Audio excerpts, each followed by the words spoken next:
அடுத்த அங்கமான வரவேற்புரையை நமக்கு இன்று வழங்கப் போவது யாருன்னா, அவங்க ஒரு ஃபீனிக்ஸ் பறவை. இவங்க கிட்ட எனக்கு ரொம்ப பிடிச்ச விஷயம், எப்பவுமே இவங்கள சுத்தி இருக்கவங்கள இவங்க மகிழ்ச்சியா வச்சுப்பாங்க. முதல் வருஷம் இவங்க ஆடின ஆட்டத்த பார்த்து எல்லாரும் அவங்கள வியந்து பார்த்தாங்க. இந்த வருஷம் அவங்க வேற ஒரு பரிமாணத்தோட நமக்கு வரவேற்புரை குடுக்க வராங்க. அவங்க யாருன்னு நீங்க இந்நேரம் யூகிச்சிருப்பீங்க.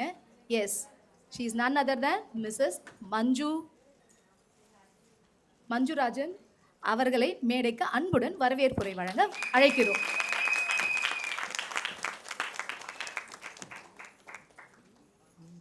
என் அன்பிற்கினிய யோகினிகளுக்கு காலை வணக்கத்துடன் மகளிர் தின நல்வாழ்த்துக்களையும் தெரிவித்துக் கொள்கிறேன்.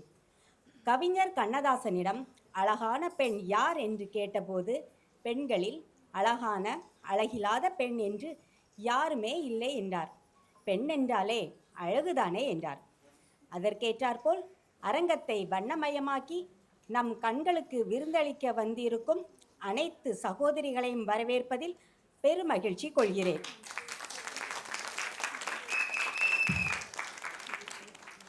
வெவ்வேறு கால நேரங்களில் இருந்தாலும் பரவாயில்லை, எப்படியும் சமாளித்துக் கொள்வோம். யோகாசனத்தை கற்றாக வேண்டும் என்ற ஒரே கொள்கையுடன் இந்தியா, அமெரிக்கா, கனடா போன்ற பல நாடுகளில் இருந்து இணையம் மூலம் நம்முடன் இணைந்திருக்கும் நம் அயல்நாட்டு சகோதரிகளையும் வரவேற்பதில் பெருமிதம் கொள்கிறேன்.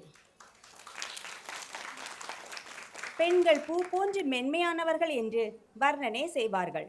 அவர்களை மன வலிமையிலும் உடல் வலிமையிலும் இரும்பை போல உறுதியானவர்களாக மாற்றுவதையே தன் குறிக்கோளாக கொண்டிருக்கும் நம் சங்க தலைவி சிங்கப்பெண் திருமதி பிரியா சுவாமிநாதன் அவர்களை பலத்த கரவோசையுடன் வரவேற்போமாக. நாம் இன்று இவ்வளவு மகிழ்ச்சியாக கொண்டாடும் மகளிர் தினத்தின் பின்பு சர்வதேச பெண்களின் 50 வருட போராட்ட வரலாறு இருக்கிறது. அதன் விளைவாக இன்று பல உரிமைகளை பெற்றுவிட்டோம்.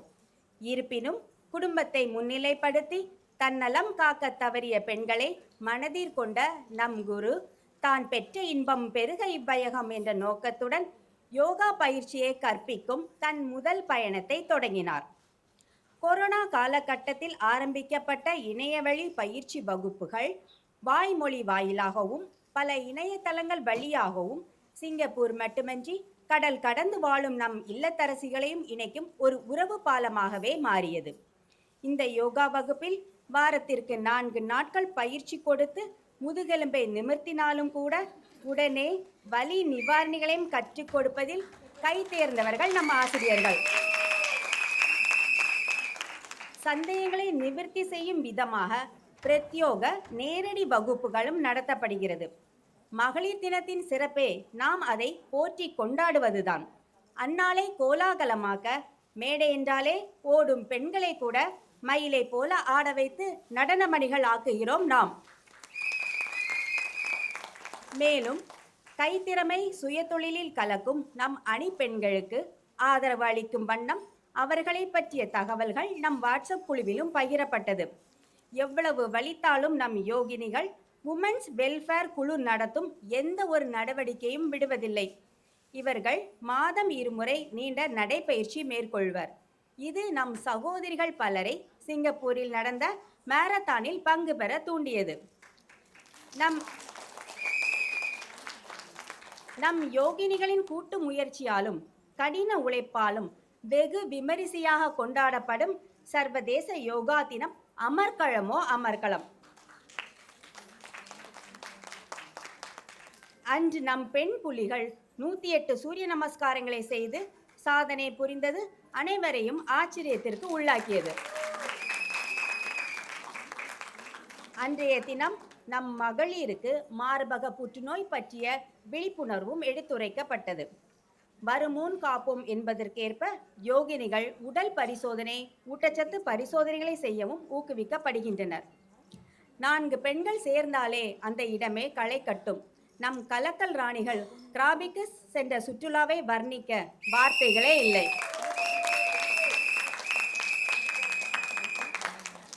அனைத்திற்கும் சிகரம் வைத்தார் போல நம் யோகா குடும்பத்திற்காக யோகமும் வாழ்க்கையும் என்ற சிறப்பு பெயரும் லோகோவும் வடிவமைக்கப்பட்டு நாம் பெருமையுடன் அணியும்படி யோகாசன உடையிலும் அச்சடிக்கப்பட்டுள்ளது.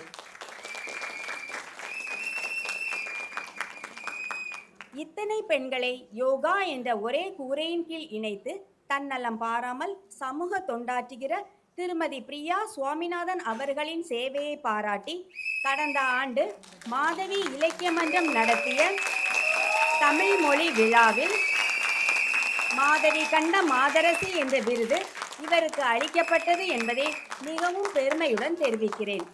விருதுக்கு பொருத்தமான பலகலை வித்தகர்தான் இவர். இந்த யோகா நம்மை ஒன்றிணைத்தது, வலிமை படுத்தியது. இந்த யோகா பயிற்சியினால் பல முகம் அறிமுகம்.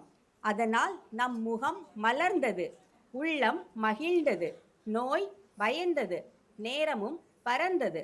நாம் யார் என்று நமக்கே தெரிந்தது.